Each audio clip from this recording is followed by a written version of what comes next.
السلام علیکم ناظرین کرام، میں ہوں آپ کا میزبان حیدر علی اور آپ دیکھ رہے ہیں مصری ہسٹوریکل چینل۔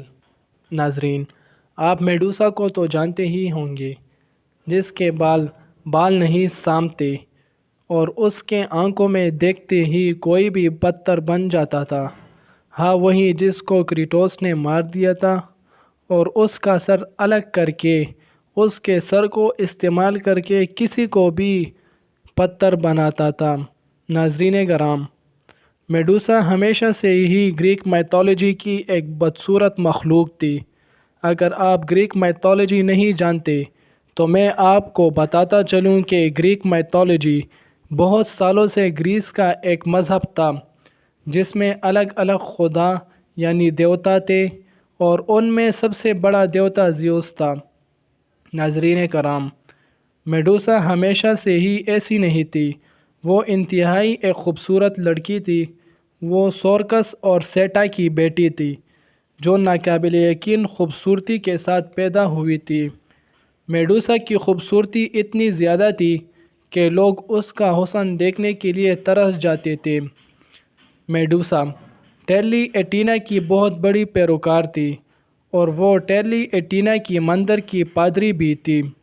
گریک میتھولوجی کے لحاظ سے ٹیلی ایٹینا کو انصاف کی دیوی سمجھا جاتا تھا۔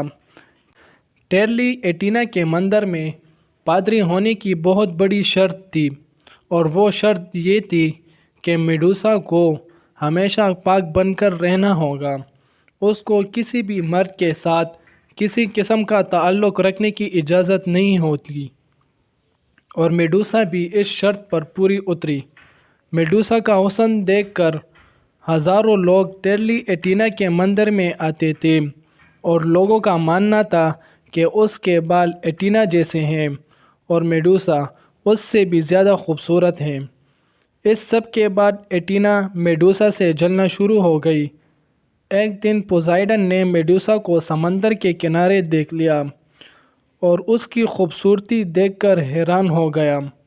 پوسائیڈن، جس کو سمندر کا دیوتا سمجھا جاتا تھا، اس نے اسی دن فیصلہ کر لیا کہ وہ میڈوسا کو پا کر رہے گا، لیکن میڈوسا نے پوسائیڈن کو ہر دفعہ منع کر دیا، کیونکہ وہ ایٹینا کے بہت بڑی پیروکار تھی اور اس کی شرط کو توڑنا نہیں چاہتی تھی۔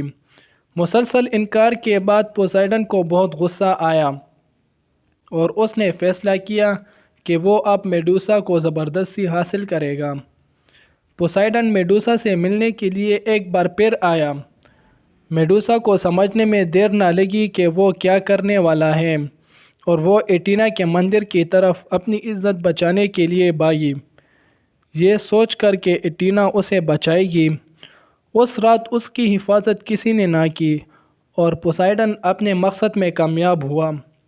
پوسائیڈن کے جانے کے بعد ایٹینا مندر میں آ جاتی ہیں، اور میڈوسا کو ایسی حالت میں دیکھ کر اس کو شدید غصہ آ جاتا ہے اور کہتی ہے کہ تم نے مندر کی بے حرمتی کی ہے، اور اس کو ایک بھیانک سزا دیتی ہیں، جس کی وجہ سے اس کی خوبصورت بال سانپوں میں بدل جاتے ہیں۔ وہ ایک خوبصورت لڑکی سے ایک خوفناک مخلوق میں تبدیل ہو جاتی ہے، اور وہ اس کو کہتی ہیں کہ جو کوئی بھی اس کے آنکھوں میں دیکھے گا وہ پتھر بن جائے گا۔ میڈوسا کے بدصورت خبر سننے کے بعد لوگ اس کے سر پر انعام رکھتے تھے کہ جو کوئی بھی اس کا سر لائے گا اس کے بہادری کے قصے صدیوں تک یاد رکھے جائیں گے۔ مگر بہت بہادر نوجوانوں نے ہمت کی اس کا سر لانے کے لیے، مگر وہ ناکام ہو گئے اور میڈوسا کے ہاتھوں پتھر بن گئے، اور پھر کریٹوس نامی نوجوان کو بھیجا گیا، جو کہ زیوس کا ناجائز اولاد تھا، اور وہ میڈوسا کا سر کاٹ کر لا دیتا ہے۔ دوستو، آپ کو کیا لگتا ہے کہ یہ ایک کہانی ہے یا کچھ اور ہی؟ کومنٹ کر کے ضرور بتانا۔ اگر آپ کو یہ ویڈیو اچھی لگی تو پلیز اس ویڈیو کو لائک کریں اور سبسکرائب ضرور کریں، تاکہ ہر آنے والی ویڈیو آپ کو بر وقت مل سکے۔